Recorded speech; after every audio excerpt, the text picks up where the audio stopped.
প্রত্যেকটা মানুষেরই তার মানে লাইফের যে একটা সিচুয়েশন, লাইফের যে একটা বিষয়, এগুলো নিয়ে কিন্তু প্রত্যেকটা মানুষই তার লাইফটা নিয়ে কিন্তু সেনসিটিভ। ঠিক আছে, প্রত্যেকে চিন্তা করে যে আমার লাইফে আসলে আমার কি কি করা প্রয়োজন। প্রত্যেকটা মানুষেরই একটা কাজ থাকে, যে কোনো একটা লক্ষ্য থাকে।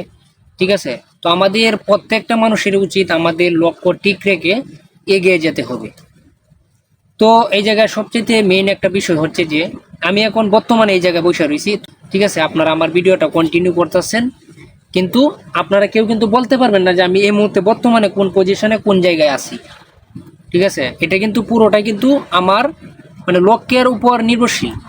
আমি যখন বাংলাদেশে প্রথম অবস্থায় ছিলাম, এই জায়গাটা দেখে অনেকে বলবে হয়তো বাংলাদেশ, কিংবা এই যে দেখতেছেন চেয়ারগুলো যে বানায় রাখছে এই যে সুতা দিয়া, এগুলো কিন্তু আসলে যারা এই জায়গায় আইসে কিংবা এই বিষয়ে যাদের অভিজ্ঞতা আছে তারা হয়তো এই বিষয়টা খুব ভালো বুঝবে, কিন্তু আপনারা যারা আছেন তারা বুঝবেন না। কিন্তু আমার কিন্তু সত্য কথাটা না বললে হয়তো আপনারা কেউ বুঝবেন না যে আমি এখন বর্তমানে কোন জায়গায় আছি। তো আমি প্রথম অবস্থায় বাংলাদেশে ছিলাম, বাংলাদেশে থাকার পর যে কোনো একটা কারণ বসে তো হ্যাঁ, প্রত্যেকটা মানুষের একটা প্ল্যান থাকে। তো আমারও একটা প্ল্যানিং আসছে যে আমি দেশের বাইরে যাব। তো এখন আমি কিন্তু বর্তমানে দেশের বাইরে আছি, মানে যে জায়গাটা এখন প্লেসটা যেটা দেখতেছেন সেটা কিন্তু একদম মানে জঙ্গলের মতো দেখা যাইতেছে। তো অনেকে বলবেন যে ভাই বিদেশ গেছেন, দেশের বাইরে গেছেন, আসলে এটা কোন জায়গা?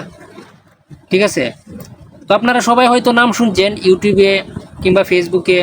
ঠিক আছে, আর অন্য অন্য সোশ্যাল মিডিয়া যেগুলো আছে এগুলাতে হয়তো নাম শুনছেন যে মালদ্বীপ নামে একটা জায়গা আছে। ঠিক আছে, অনেক মানে এই জায়গাটা হয়েছে অনেক মানে টুরিস্টের জন্য অনেক ফেভারিট একটা জায়গা।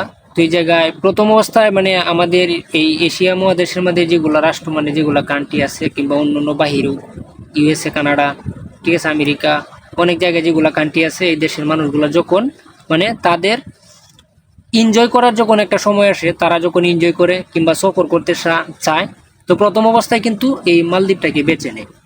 ঠিক আছে, হয়তো আমার এই জায়গায় যেটা দেখতেছেন হয়তো তেমন সুন্দর নাই, কিন্তু মালদ্বীপ কিন্তু এই যে ভারত মহাসাগরের মাঝখানে কিন্তু একটা দ্বীপ। ঠিক আছে, একটা দ্বীপ বললে ভুল হবে।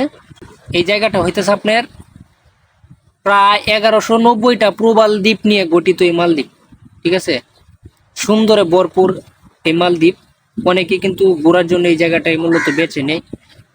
ঠিক আছে, মানে অনেক সুন্দর জায়গা। মানে মানে সাগরের মাঝে যদি মনে করেন যে 1190টা দ্বীপ, কিন্তু অনেক দূরে দূরে, কিন্তু দেশটা হয়তো অনেক ছোট, কিন্তু অনেক মানে দ্বীপগুলাও মানে একটু ডিফারেন্স আছে, 2 কিলো 3 কিলো এরকম দূরে দূরে দ্বীপগুলা। ঠিক আছে, তো প্রথম অবস্থায় এই ফরেনার যারা আছে, বিদেশিরা যারা আছে, সবাই কিন্তু চায় যে মালদ্বীপ আসার জন্য, মালদ্বীপ বেড়ানোর জন্য। অনেক সুন্দর একটা জায়গা। আমরা কিন্তু বর্তমানে এখন মালদ্বীপে অবস্থিত, আমরা একটা দ্বীপে আছি। তো এই যে বিষয়টা বলতেছিলাম যে প্রত্যেকটা মানুষের একটা লক্ষ্য থাকা প্রয়োজন। লক্ষ্য ছাড়া যদি লক্ষ্য যদি ঠিক না থাকে তাহলে কোনো মানুষ আসলে সামনের দিকে এগিয়ে যেতে পারে না। ঠিক আছে, তো আমাদের এই প্রত্যেকটা মানুষের উচিত একটা লক্ষ্য নিয়ে এগিয়ে যাওয়া। আপনারা যে যে জায়গাতে আছেন, যে অবস্থায় আছেন, হ্যাঁ, জীবনে চলতে গেলে মানে লাইফটাকে কিভাবে সেটেল করতে হবে, লাইফটাকে কিভাবে সুন্দর করতে হবে, প্রত্যেকটা মানুষের লক্ষ্য প্রয়োজন।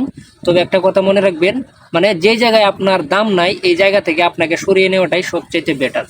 ঠিক আছে, মনে করেন একটা জায়গায় আপনার দাম নাই, এই জায়গা থেকে আপনাকে সরিয়ে নেবেন, মানে অন্য একটা জায়গা নিয়ে আপনাকে প্রেজেন্ট করবেন। দেখবেন যে ওই জায়গা থেকে আপনার অন্য একটা জায়গায় মানে আপনার প্রচুর দাম পাবেন। ঠিক আছে, এই জন্য বলি যে সবাই লক্ষ্য নিয়ে এগিয়ে যাবেন। যে কোনো পরিবেশে, যে কোনো পরিস্থিতিতে, যে কোনো অবস্থায় থাকেন, আপনারা লক্ষ্যটা ঠিক রাখবেন। এই যে আমার লক্ষ্য ছিল, আমি আসলাম এক জায়গায়, চলে আসছি আরেক জায়গায়। আপনারাও ঠিক সেম ভাবে চলার চেষ্টা করেন। আশা করি আমার কথাগুলো আপনাদের উপকারে আসবে। ধন্যবাদ সবাইকে।